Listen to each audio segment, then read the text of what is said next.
அருள்மிகு மீனாட்சி சுந்தரேஸ்வரர் திருக்கோவிலில் சித்திரை பெருவிழாவின் முதல் நாள் நிகழ்வுகள். எந்த ஒரு விழாவாக இருந்தாலும் கால்கோள் நாட்டுதல் என்பது இயல்பு. அதை போலத்தான் மதுரை மீனாட்சி அம்மன் திருவிழாவிற்கும் கால்கோள் நாட்டுகின்ற விழாவாக கொடியேற்றம் என்ற முறையிலே நடைபெறுகிறது. முதல் நாள் நிகழ்ச்சி கொடியேற்றம் நிகழ்ச்சி. கொடியேற்றம் நிகழ்ச்சி என்றால் என்ன? பழங்காலத்திலே அரசர்கள் தன்னுடைய நாட்டை விடுத்து வேற்று நாடுகளின் மீது படையெடுத்து செல்கின்ற பொழுது முதலாக தன்னுடைய கொடியை அனுப்புவார். என்றால் என்ன பொருள்?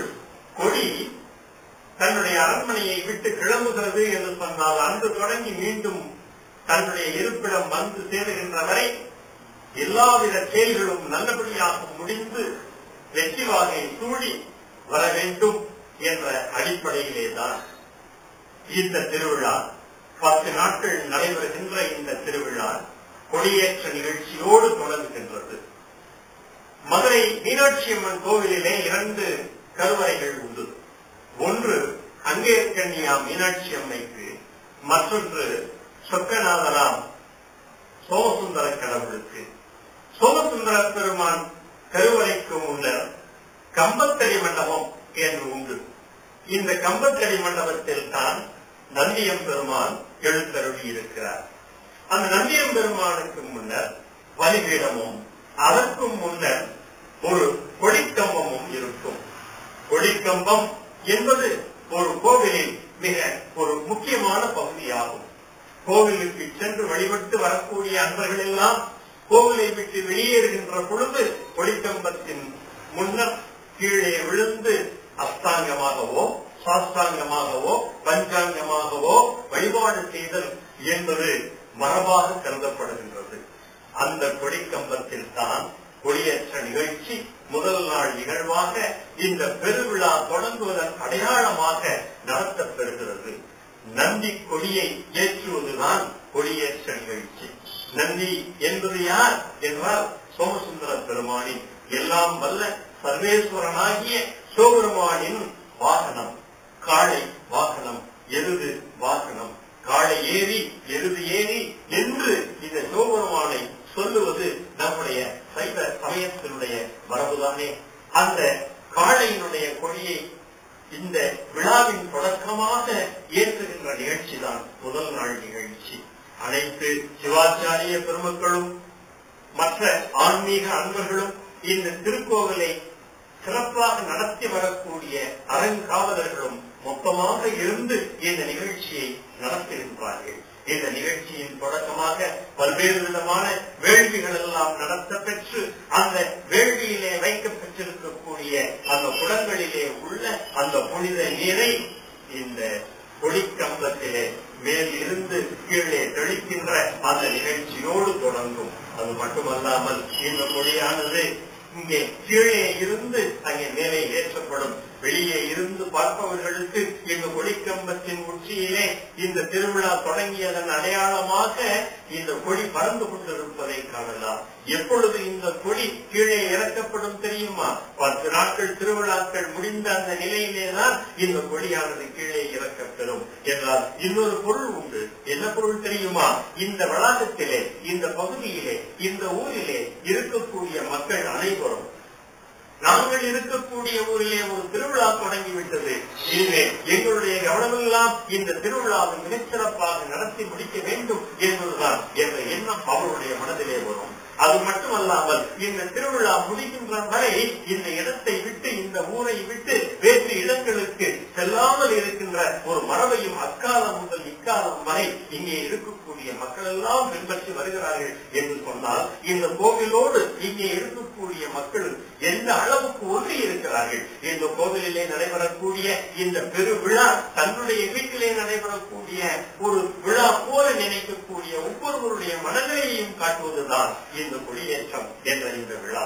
இந்த கொடியேற்ற விழா தொடங்கிய அன்று இரவு அம்மனும் சுவாமியும் வீதி உலா வருகின்றனர். ஒன்று தெரியுமா? இத்தகைய விழாக்கள் எல்லாம் எதற்காக தெரியுமா? கருவறைகளிலே இருக்கக்கூடிய அந்த இறைவனை அங்கே போய் தரிசிக்க முடியாதவர்கள், அங்கே இறைவனை வழிபட்டு இறைவனுடைய அருளை பெற முடியாதவர்கள் எத்தனையோ பேர் இருக்கிறார்களே. வயதிலே மூத்தவர்கள், குழந்தைகள், வீட்டை விட்டு வெளியே வர முடியாதவர்கள், பெண்கள், இப்படி எத்தனையோ பேர் இருக்கிறார்களே. இவர்களுக்கெல்லாம் சென்று அவர்கள் இருக்கக்கூடிய இடத்தை நாடி சென்று இறைவன் அனுமதிக்கின்ற அந்த தன்மையை காட்டுகின்ற ஒன்றுதான் இந்த திருவிழா. இந்த திருவிழாவிலே ஒவ்வொரு நாளும் காலையும் மாலையும் இறைவனும் இறைவியுமாக வீதி உலா வருகின்ற அந்த காட்சி கண்கொள்ளா காட்சி. ஒவ்வொருவரும் அந்த இறைவனது உருவத்தை காண மாட்டோமா? ஓருருவம் ஒரு நாமம் இல்லாத அந்த இறைவனுக்கு நாம் பல்வேறு விதமான திருநாமங்களை கொண்டு, பல்வேறு விதமான உருவங்களை கொண்டு அவனை வழிபடுகிறோமே. எதற்காக தெரியுமா? என்னுடைய வாழ்க்கையிலே ஏற்படக்கூடிய எந்த விதமான இன்னலாக இருந்தாலும் சரி, அந்த இன்னலை போக்கக்கூடியவன் அவன்தான்.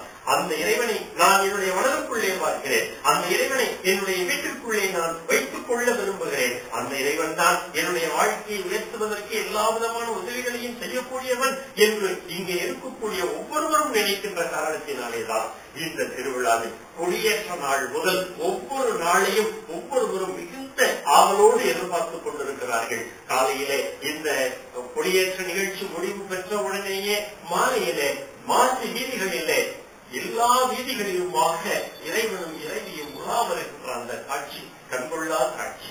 மற்ற இடங்களிலே இல்லாத ஒரு சிறப்பு மதுரைக்கு உண்டு தெரியுமா? என்ன சிறப்பு தெரியுமா? இங்கே முதலில் சொக்கநாதர் பெருமானும் பிரியாவிடையும் சோமாஸ்கந்தர் உருவத்திலே வருவார்கள். சோமாஸ்கந்தர் என்றால் என்ன தெரியுமா? அம்மையும் அப்பனுக்கும் இடையிலே குழந்தை இருக்கின்ற அந்த நிலையிலே இது என்ன காட்சி?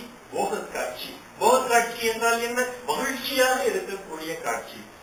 நாம் வணங்கக்கூடிய அந்த இறைவனை நம்மை போன்ற ஒரு குடும்பமாக கண்டு அந்த குடும்பத்திலே இருக்கக்கூடிய அவன் கணவனும் மனைவியுமாக குழந்தையோடு மிகுந்த மகிழ்ச்சியோடு இருக்கக்கூடிய அந்த காட்சியை நாம் பார்க்கின்ற பொழுது நாமும் மிகுந்த மகிழ்ச்சியோடு இருப்பதற்கு அந்த இறைவன் உதவி புரிவான், அந்த இறைவன் அருள் புரிவான் என்ற அந்த ஒரு எண்ணம் தான் நமக்கு காரணம். அந்த வகையிலே தான் ஒவ்வொரு நாளும் சொக்கநாதர் பெருமானும் பிரியாவிடை என்ற பெயரோடு அமைந்திருக்கக்கூடிய அந்த அம்மனும் அங்கே தன்னுடைய குழந்தையோடு சேர்ந்து வரக்கூடிய முதல் உலா.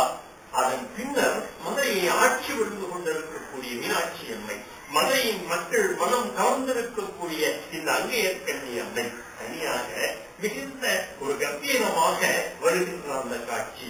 இந்த மக்களை எல்லாம் நான் காக்க வேண்டிய பொறுப்பிலே இருக்கிறேன்.